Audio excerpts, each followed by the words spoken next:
This is the Storyworks Roundtable, where we have conversations about craft. Because becoming a successful author begins with writing a great story. Hello and welcome to this week's Storyworks Roundtable. Robert, Kathryn, and I are talking about the relationship between stakes and agency today. So, pretty cool stuff here. Plot and character, the marriage between them. Kathryn, start us off here. Yes, these are very nerdy terms, Kathryn. What does that all mean? Nerdy. Stakes and agency? Oh, man. Stakes and agency. Okay, well, this... Yeah, bring us back to Earth. Back to Earth. So you're talking about, like, the stakes of your plot. So what... or the stakes for your character, I suppose I should say. What is driving them, what is at stake for them as a character, right? Yeah, so should I do a little definition? Back up and define stuff a little bit? Yeah. And because I don't know what you want me to say here. This was a mashup. A mashup. Okay. Mashup. So stakes and tension. Stakes are what rises throughout the story as the plot moves toward the climax. And tension is what the reader feels in response to those stakes rising. So they go together. But when we talk about stakes, we're talking about the events of the plot with increasing dramatic tension or comedic tension, either way, right? Rising toward that climax. So basically, things are getting harder for your character as we move toward the big bang at the top of the book. Now, agency is the character's drive, the character's free will to act and react throughout the story. So things are not just happening to the character is not being buffeted by the current. As stuff happens to and around him, the character confronts situations, makes choices, acts on them, faces consequences, reacts to what is done to him. And so we need to marry stakes and agency. Yes.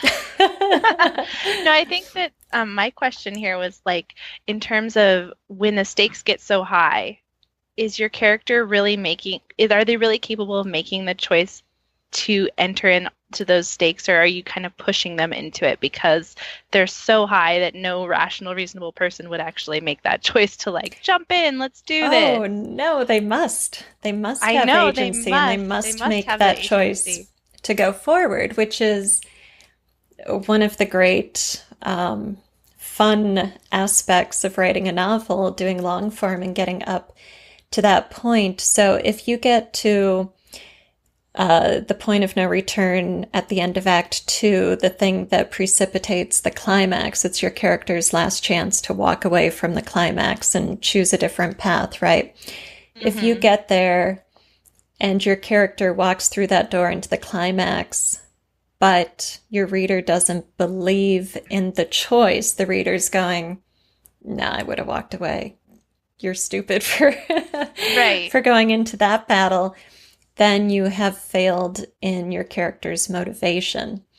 So you need to set up the complicating factors around that choice in such a way that the stakes are incredibly high, but any reasonable person would make the same choice. So going into the climax, has to be for the greater good of the story. So if the choice is leave your family in order to battle a serial killer, well, battling that serial killer has to be such a personal imperative, not just an imperative for the FBI or for, society as a whole, but personal to your protagonist, that we can all stand with her behind the choice of leaving the family. Mm-hmm. Right? So that's going to be all of Act 2 is building that up to that choice, that agency. It's interesting that in talking about agency as well, that what you're saying, Kathryn, is it believable that that any normal person would run away from what they're presented with, but as a character, we've got to put them into that situation because it's going to force the climax. And so if you're talking about that idea of free will and deciding to act, that also has to line up with who we've made the character be. It can't just suddenly come out of nowhere. Or if it does, you've got to back them into a corner such that it becomes their only choice. There is nothing else they can do. It's the damned if you do, damned if you don't. Right. Or as Sean Coyne says, I think best bad choice. It's one or the other. It's got to happen. And then some genres, I think, lend themselves much more to plot consequences as opposed to internal psychological or emotional consequences. So it depends what type of book you're writing as well. And so a straight action story might be just life or death for the protagonist and those close, but a psychological one could be loss of love or abandonment issues or those sort of things. But I think, as Alida says, we're always talking about those stakes first being personal, and this is where I had a bit of a revelation just the other day, where it was just the other day. The first 3 books I wrote in middle grade, I kept struggling with increasing this. I wasn't in middle grade, though. Middle grade books. Okay. That's a good clarification. I was published back when I was 13. Long memory. The first 3 books I wrote were aimed at middle grade audiences. And I thought, and middle grade audiences, it's kind of, your protagonist is a save the world protagonist. You really want them to, it's what they aspire to, it's superhero sort of stuff kind of thing, but usually bestowed. So something happens and then they get these powers and it's awesome. Right. And I struggled with each book in the trilogy increasing the stakes. So, well, they've already saved the universe in book 1. What are they going to do in book 2?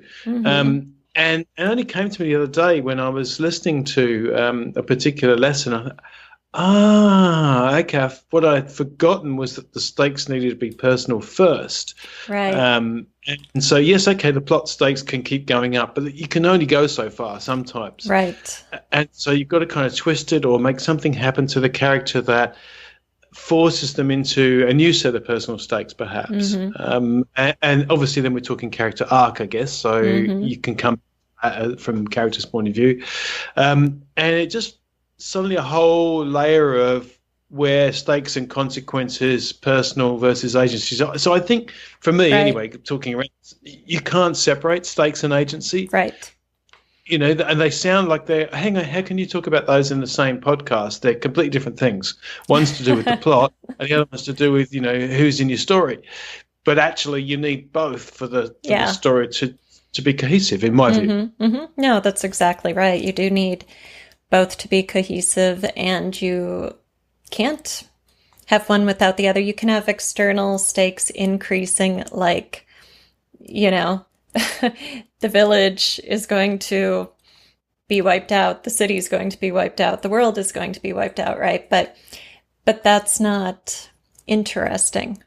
What's interesting is how our characters interact with those stakes, and that's about agency, that's about choices. And you mentioned your own trilogy, Robert, and that you said, well, the universe has already been saved in book 1, and I thought of Buffy the Vampire Slayer, because they made that a running joke. If the world's going to end, beat me, I'll be dancing or whatever. And what kept the series going for 7 years is that we cared about the characters. And so, the Hellmouth was always going to open. The demons were always going to come out. The world was always going to end.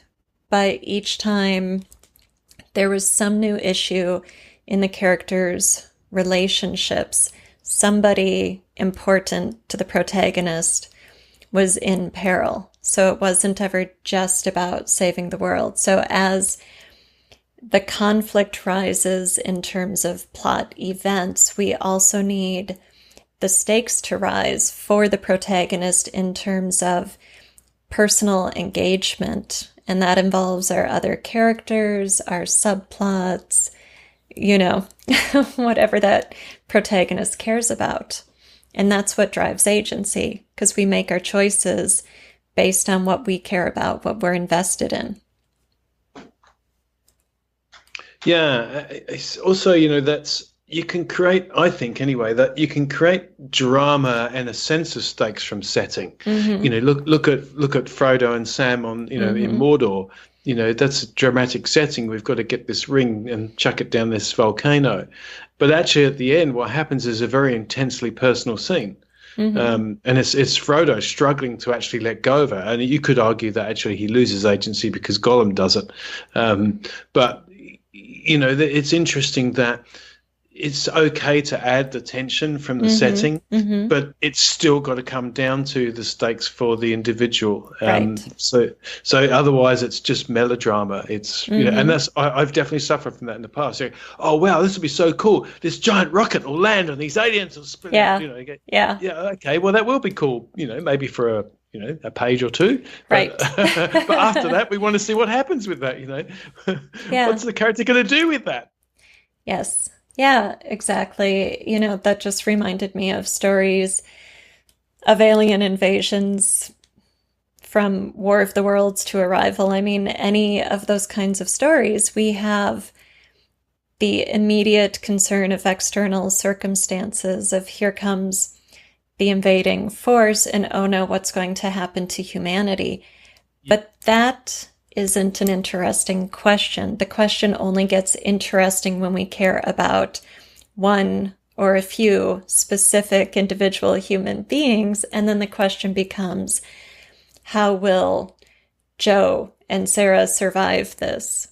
How will, how will Mark communicate with the aliens?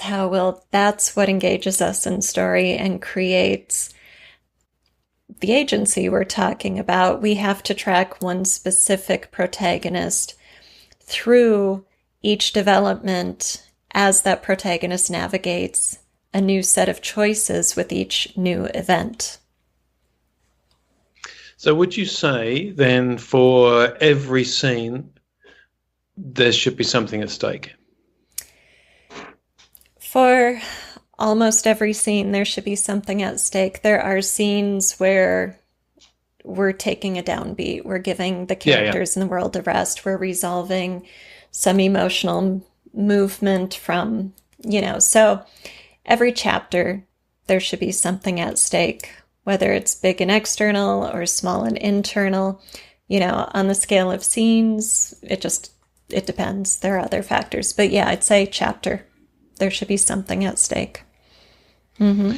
When I remember reading, this is before I started writing, before I even thought I could actually possibly be a writer. And but I was always fascinated by story, and especially running corporate training programs. I was interested in how corporate stories were delivered throughout corporations. I taught a lot of presentation skills. I taught people how to train others as well. So I trained trainers. And narrative is a big part, I think, of teaching people because it puts things in perspective. It gives them what we call this referential index shift. They can place themselves in the story. Right. So if you can tell a story as opposed to deliver a dry presentation, it's always way more powerful. So I was reading a lot of things about story, and I picked up Robert McKee's book Story, which is technically very challenging. It's a big book. It's got lots of really nerdy stuff in it. And there was one thing that really stuck with me. Again, this was before I was even writing anything. But he drove this concept of a scene has to move the story forward. Now, I know that seems so incredibly basic to us probably on this podcast. You think, well, of course. You can't just have something boring. He came in, made a cup of tea, and then sat down and turned the TV on. There has to be something at stake or something moving it forward. But it was really funny because it caught me, and I suddenly started watching films, and I was saying to my wife Gabrielle, see, that did nothing to push that story forward. It's like, and as soon as you pick up on it, it's really interesting. Yeah, as writers, we can get a little bit lost in either the character or the setting or the plot, and kind of, this would be so cool if this happens. Or I know I'll have Kathy and Jim have a big argument in the cafe. Well, if it's that can sound dramatic. It can sound like there's something at stake, but is it at stake for the story? Does it move the story forward? Does the scene progress? So it's a real juggling act to not get lost in something that's just melodramatic as opposed to dramatically vital. Yeah, yeah. And I like what you're saying about the argument in the cafe, because I think a easy approach to take that ends up being a mistake often is to go for big drama, high stakes, so to speak, and then it turns into melodrama if it's not truly organic to the story and to those characters. So Kathy and Jim could have a fight in the cafe where very little is said, but there could be great tension in long silences and big stakes for that relationship without any of the drama of raised voices or standing up or, tipping over the water glass or any of those kinds of dramatic gestures. So you can have a very quiet scene that moves the story forward dramatically. Yes. And that juxtaposition of quiet action with high stakes and tension can be hard to pull off, but one of the most compelling scenes to read. Totally, because then we get a sense of character, and it could just be that one look or that one raised eyebrow or the few misspoken words that suddenly turn. That could be even your midpoint shift. I mean, it can be so subtle but it's turned the story. So yeah, I think this conversation of when we were discussing, stakes and agency, at first, as I said, at first glance, you think, they're different. No, they're different, but they can't. It's like the whole plot and character, isn't it? I suppose is really where if you zoom out, can you talk about plot without talking about character? Can you talk about character without talking about the story? I guess not. Yeah. Yeah, no, you can't. No, they're all intertwined. They're like the strands of a braid woven together, plot, character, and setting. But I suppose, in some way the agency, the stakes will depend, because they're intertwined, you've got to think a little bit about what type of story you're telling.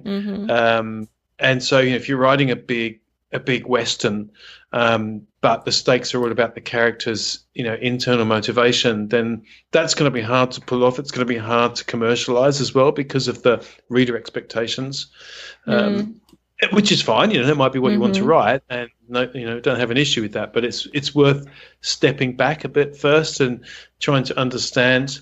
Okay, so this is what seems to be at stake in this story. So not just the rising stakes throughout, but the global consequences of the story, and then what type of character am I dropping into that, and what's at stake for them? Right. And so therefore, how am I going to run? What kind of agency do they have to affect that? And I don't think I've ever done that before. I don't think I've ever.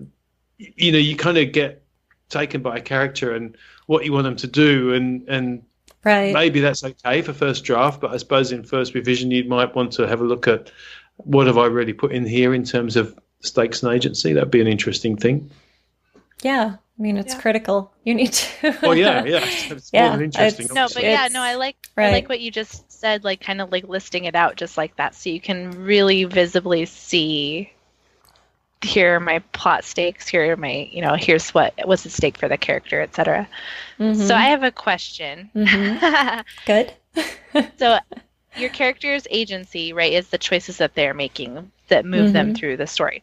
Does every choice have to be a win or a lose for whatever is at stake in that scene, or can it be like I know it can't be neutral, but does that whatever is at stake have to either win or lose, or is there any sort of middle ground for that? You know what I'm saying? Like, does every chapter, however we're saying that? No, it's not really a win or lose situation. It's does this choice advance the plot? So think of it in terms of discovery. What is your character discovering? What is the reader discovering along with that character?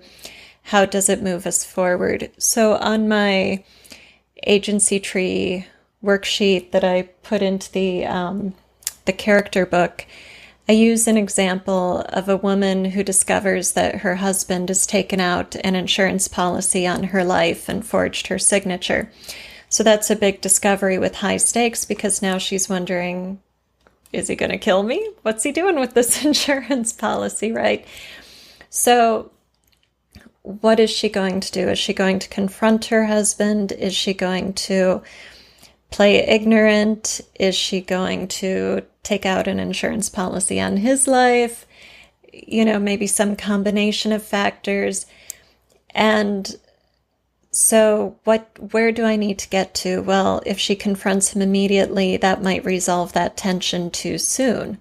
So I want to advance the story without going, as we were saying in the Nicey Nice episode, short fuse, big explosion. I want to build this out. So where her husband is concerned, she's going to play ignorant, but the action she's going to take is to get out an insurance policy on him and fake his signature. And, okay, so next plot point is he charters a sailboat and they're going to be out on the ocean, just the two of them, for 3 weeks, in the middle of the sea, cut off from land and support. So does she go on the sailboat? Does she bring a gun or a knife with her? Does she call her sister and say, if I don't come home, tell the cops he killed me? What does she do? So each choice increases the dramatic tension, keeps us moving forward, waiting for that reveal, building into that moment that we're waiting for. So in those examples, it's not about win or lose. It's about pulling the reader deeper into the story. Right. And building on that plot point, increasing the stakes and the tension. It's escalation. Right. Would you say that the stakes are changing every time that your character makes a choice, even just in like the minute? So like in that example, her first choice that she makes kind of changes the stakes from, oh no, is he going to kill me? There's your high stakes choice there, to a different kind of like, am I going to fight back? Or, what, how do the stakes change with every choice kind of a thing? Yeah. And it's that escalation thing and keeping the game interesting, really gripping for the reader, because if she took the insurance policy to the police or to the insurance company, she might get her husband busted for insurance fraud, but that's not a very exciting story. But if she takes out an insurance policy on him, then we're thinking, could this come to a life or death struggle? Could she be the winner? Could she be the one collecting the cash? And now both of them have questionable morals, and we see both of them might be fighters. She's not going to just abide the law or take this laying down. There's more at play with these two characters, so we have to have our characters make the choices that escalate the plot, but also keep us intrigued in them as people. Mm-hmm. And then you've got narrative devices like dramatic irony. So you might find that the reader knows more about the stakes than the character at some point. So there's always that. And I think what you were saying, Kathryn, as well, is about whether it's win or lose, and I would second what Alida said as well, is it's about moving the story forward appropriate to the genre. So whatever's at stake has to be at appropriate value. That's that isn't. Well, most of the time. I mean, occasionally it might be something that is a scene that illustrates something about the character that we need for later in the story. But it shouldn't be inconsequential.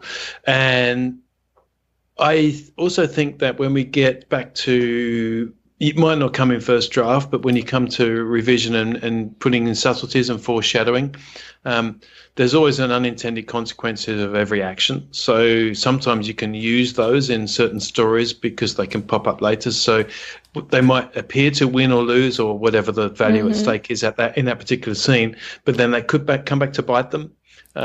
So we might find it's not as neat. I think what you were saying, Kathryn, is really nice. Is that sort of do we have to neatly tie it up in every scene? Well, right. at a surface level, yeah, it's got to run the story forward, but a story isn't just a surface level story, is it? The Right. good ones, anyway.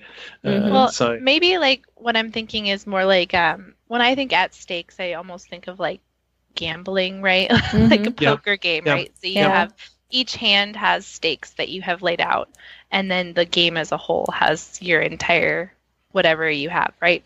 And I'm thinking like maybe in the insurance policy situation, like there are multiple things that are at stake. One being maybe he's trying to kill her, but the other one could just be marital trust, right? Is at stake, and so she's going to either win or lose the trust battle in that scene, because she's either going to confront him and try and trust him and either win or lose that trust, or not and win or lose that trust, right? But her overall stakes are still going to be there, because what is he going to do if she confronts him, or if she doesn't, is still higher level stakes still going on. Does that make sense?